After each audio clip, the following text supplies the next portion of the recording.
Hai gorgeous, welcome to my place. Terima kasih sudah mengklik video ini. Kali ini kita menuju ke Jerman untuk bertemu seorang wanita muda yang berjuang ingin bebas seperti teman-temannya.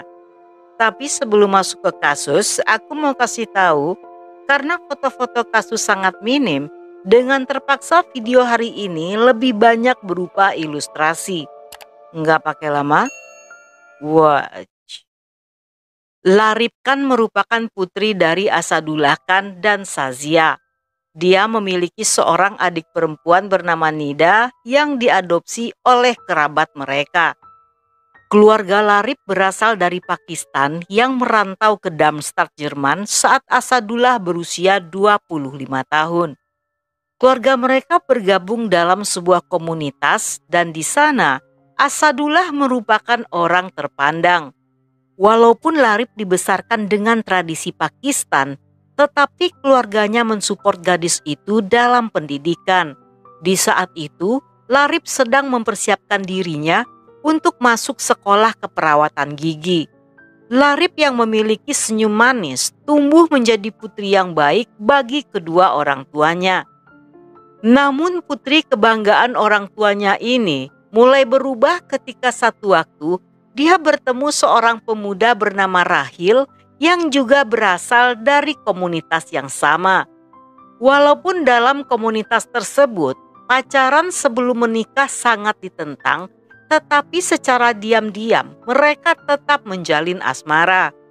Ketika orang tuanya mengetahui hal tersebut, mereka sangat marah dan tidak setuju jika putrinya mencari calon suaminya sendiri dan ingin menjodohkan Larip dengan pria dari Pakistan. Bagi mereka, berpacaran merupakan sebuah aib dan dianggap zina. Sejak saat itu, hubungan Larip dan orang tuanya mulai memburuk. Larip yang lebih banyak mengadaptasi budaya Jerman seringkali bertengkar dengan ibunya.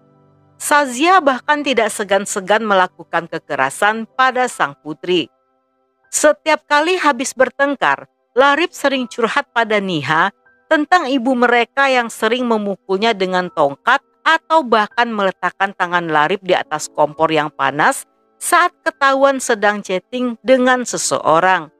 Tidak tahan hidup di bawah kekerasan, Larip pun membuat surat pengaduan melalui email yang dikirimkan pada seorang murabi di komunitas di kotanya. Murabi adalah seorang pendidik yang mendidik secara fisik dan rohani, serta memberikan konseling bagi yang membutuhkan, terutama dalam permasalahan rumah tangga. Dalam email tersebut, Larip menceritakan semua perlakuan Shazia yang sering menghina dan membenturkan kepalanya, sedangkan ayahnya telah menuduhnya bermesraan dengan Rahil. Menurut Larip, dia dan Rahil hanya ngobrol dan tidak pernah melakukan hal-hal lainnya. Bahkan Rahil sama sekali tidak pernah menyentuhnya. Di akhir surat, Larip meminta agar murabi merahasiakan email tersebut karena Larip takut akan dibunuh jika ketahuan telah mengadu. Namun setelah membaca email tersebut, murabi yang khawatir justru mengundang Asabullah dan Shazia dengan tujuan ingin mengadakan mediasi serta membuktikan jika semua pengaduan Larip benar-benar terjadi atau hanya karangan saja. Tetapi dalam pertemuan tersebut, Larip tidak bicara sepatah kata pun dan justru mengatakan bahwa dia tidak pernah dipukuli. Dia juga mengklaim jika email tersebut bukan darinya. Walaupun sang murabi sangat yakin jika memang Lariplah yang telah mengirim email, tetapi dia menyadari jika saat itu Larip sedang ketakutan dan murabi memilih untuk tidak memaksanya mengaku karena tidak ingin memperkeruh suasana. Sebagai gantinya, murabi hanya memberikan nasihat agar Larip menghormati orang tuanya.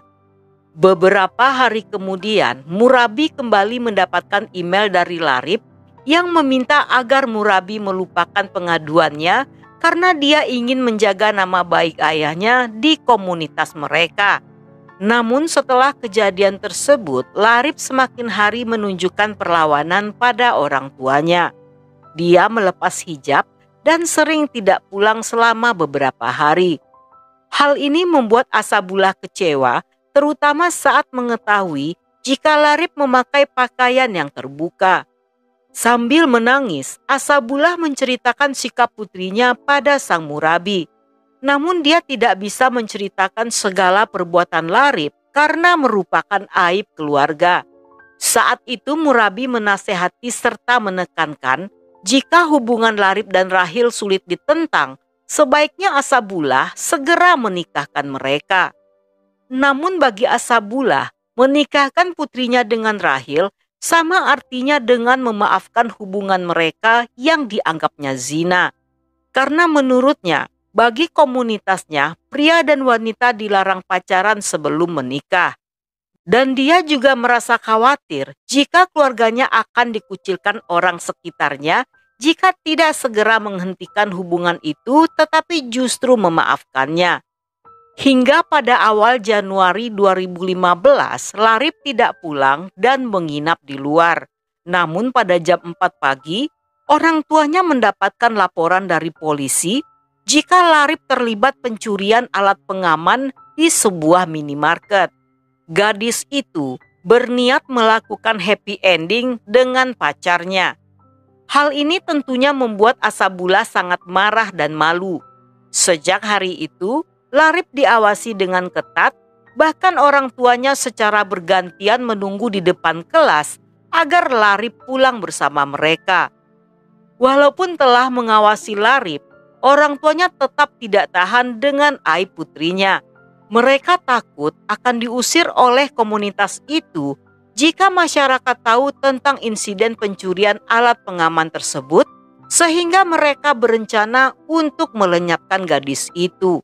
Pada malam hari di tanggal 28 Januari 2015, saat Larip tertidur, Asabullah dan Sazia menyelinap masuk ke kamarnya. Pria itu mencekik putrinya selama 5 menit hingga tewas, sedangkan Sazia hanya menonton tanpa sedikit pun berusaha membantu Larip. Setelahnya mereka mendandani dan memakaikan Larip baju seragam perawatnya. Saat akan turun dari apartemen, Larip didudukkan di kursi roda milik neneknya dan dinaikkan ke atas mobil. Mereka membawa jasad Larip ke pinggir kota dan membuangnya di sebuah bukit. Larip ditemukan keesokan paginya oleh seorang warga yang segera melapor pada polisi. Ketika polisi mendatangi rumah Larip, Asabullah yang pura-pura tidak tahu pada awalnya ingin mengatakan pada orang-orang jika putrinya telah kabur dari rumah. Tetapi rencananya gagal karena Larip telah terlebih dulu ditemukan sebelum dia sempat mengarang cerita. Saat polisi memintanya untuk mengkonfirmasi jika jasad tersebut adalah milik Larip, tiba-tiba Asabullah yang merasa bersalah mengakui perbuatannya. Dalam pengadilan yang dimulai pada awal Desember 2015, hakim mengadili Sazia dan Asabullah berdasarkan hukum yang berlaku di Jerman yang membuat keduanya tidak bisa menghindar seperti yang biasa terjadi pada kasus honor killing lainnya. Asabullah mengaku membela diri karena diserang oleh Larip. Namun semua alibinya dipatahkan ketika polisi menunjukkan bukti jika Larip yang sedang tidur tentunya tidak akan bisa menyerang siapapun. Sedangkan Sazia membela diri dengan mengaku bahwa dia takut pada suaminya dan hanya mematuhi perintah sang suami. Namun Nida yang ikut bersaksi justru berkata sebaliknya. Menurutnya, Sazia sendiri juga berkuasa dan bebas melakukan apapun yang dia mau di rumahnya tanpa harus khawatir dengan suaminya. Nida bahkan mengatakan jika ayahnya tidak sekeras yang digambarkan ibunya, yang berarti jika Sazia mau, dia bisa saja membantu Larip. Namun alih-alih membantu, dia justru ikut bersekongkol melenyapkan putrinya. Menurut Nida, Larip justru lebih tertekan dengan sikap Sazia daripada sikap Asabullah. Selama jalannya persidangan, terungkap fakta jika Larip sering mendapatkan kekerasan dari Sazia. Hakim juga bertanya pada salah seorang saksi yang merupakan ketua komunitas Ashabullah tentang apakah perbuatan pasangan ini dapat dibenarkan. Menurut saksi itu, jika komunitas mengetahui tentang hubungan Larip dan Rahil, maka mereka akan mengambil tindakan dengan mengeluarkan mereka berdua dari komunitas. Dan jika orang tuanya menyetujui hubungan tersebut, mereka hanya punya dua pilihan, yaitu ikut keluar dari komunitas atau tetap bertahan di komunitas, tetapi mereka harus mengusir anaknya serta memutuskan hubungan keluarga, yang artinya mereka tidak perlu membunuh Larip jika ingin tetap berada di komunitas, melainkan cukup dengan mengusirnya. Hal ini secara langsung membuktikan jika komunitas itu sendiri tidak membenarkan adanya honor killing. Kedua pasangan ini pada akhirnya divonis hukuman penjara seumur hidup. Walaupun Shazia tidak ikut melenyapkan Larip, tetapi hakim menghukumnya karena tidak berusaha menghentikan perbuatan suaminya dan justru membantunya membuang jasad Larip. Menurut hakim, Shazia tidaklah selemah seperti yang terlihat. Dia lebih memilih untuk menonton saat Larip meregang nyawa daripada membantu putri yang telah dikandungnya selama 9 bulan. Di akhir persidangan, Ashabullah terlihat sangat menyesal. Dia berkata, seandainya saja kejadian di malam itu bisa dibatalkan, dia akan memilih untuk membatalkan dan menerima segala hukuman. Namun semua penyesalan itu tentunya sudah tidak berguna lagi karena tidak seorang pun yang bisa memutar waktu untuk mundur kembali ke masa lalu, kecuali Doraemon dan pintu ajaibnya.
Dan sampai di sini dulu cerita kita kali ini. Semoga kalian suka dengan ceritanya. Jangan lupa subscribe, like, komen, dan share sebanyak-banyaknya ke media sosial kalian. Dan buat kalian yang masih betah hingga akhir, thank you, love you, have a nice day, and then see ya.